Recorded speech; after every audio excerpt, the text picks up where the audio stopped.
Yeah, it's been a minute since I've been out here, but if I remember right, they have a baptistry here, sanctuaries here, classes are on the back wing. So we're here, gonna meet with these guys in a few minutes and see what we can do. All right, most of the band is set up over here on the left-hand side. And so what we want to do is bring down a Ethercon cable in the corner, put an SD16 in this corner, get rid of these large monitors. Look at that monitor on the piano. We're going to get rid of the large monitors and all these amps and run direct.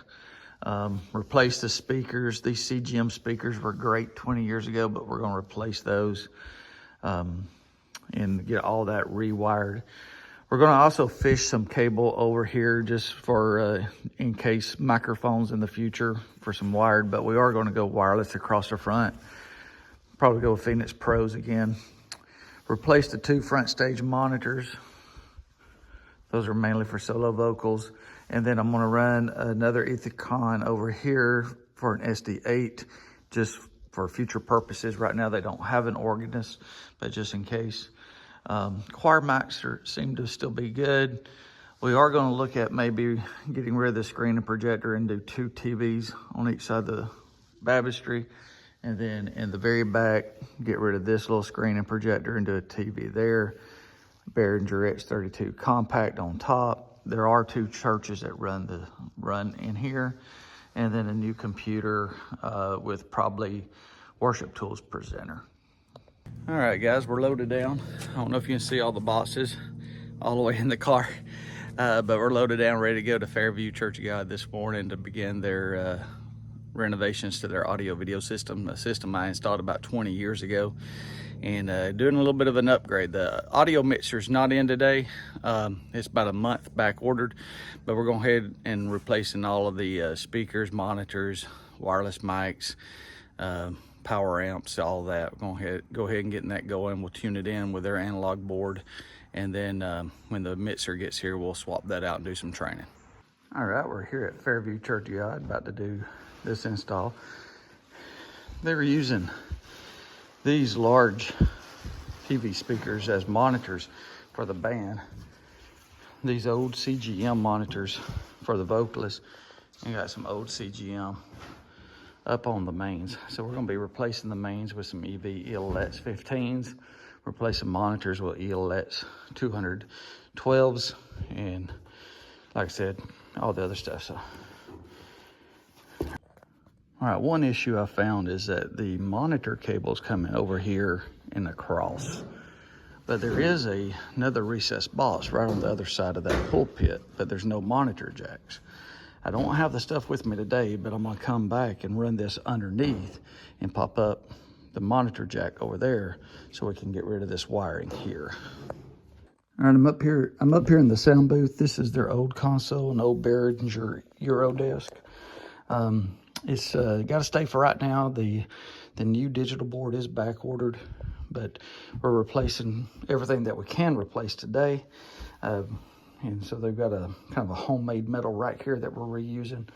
So we're in the process now of installing that. I've got the power sequencer in, got the power amp. I'm going to put my wireless mics right here, and I've got paddles, antenna distribution for those. And this is going to be my next job, is change out their media setup and screens and TVs and everything. But right now we're focused on the audio. All right, I'm wrapping up here at Fairview Church of God. Like I said, we're sticking with the old board for now. One issue, I've got the Phoenix Pro PTU 7000, but I don't think that it works on the antenna distribution. I've got to do a little research on that because it's not bi-directional, and the distribution has antenna A and antenna B, and these have antenna per channel. And anyway, I've got the PTU 2 looped into the antenna distribution, and we may upgrade this later to the PTU 2s. But everything's up, working. We've got new EV ELX 215 inches on the walls, the 10 inches on the floor for monitors, and everything is sounding great. As soon as the soundboard comes back in, we'll get back in here and get it wrapped up. All right, guys, I'm back at Fairview, and different change. This is not the PV that we talked about on all the other videos. This is the Allen & Heath CQ. So the PV was back ordered for a few months, and after doing a lot of research, I actually like this board a lot better, and a lot better quality processors, I believe. And so we talked to the church. They decided to go with this, and it saved them almost $400. I think $350 I was able to save. And so we were able to go with this, and it is doing the job great. Love the layout, love the functionality. The cool thing is, like, for example, I go to my piano vocal and go to processing, touch on that mic. It's super simple. They got one knob here. They can pick what type of tone they want, a little bit of EQ. They can turn a compressor on, and it's super simple for volunteers to use. So I'm loving this. We're not done here yet. We do have to come back and load the CQ drivers on their media machine to get some audio coming into here. And we are going to be changing out their media system in the near future. So we're not done yet, but this gets us started. All right, thanks, guys.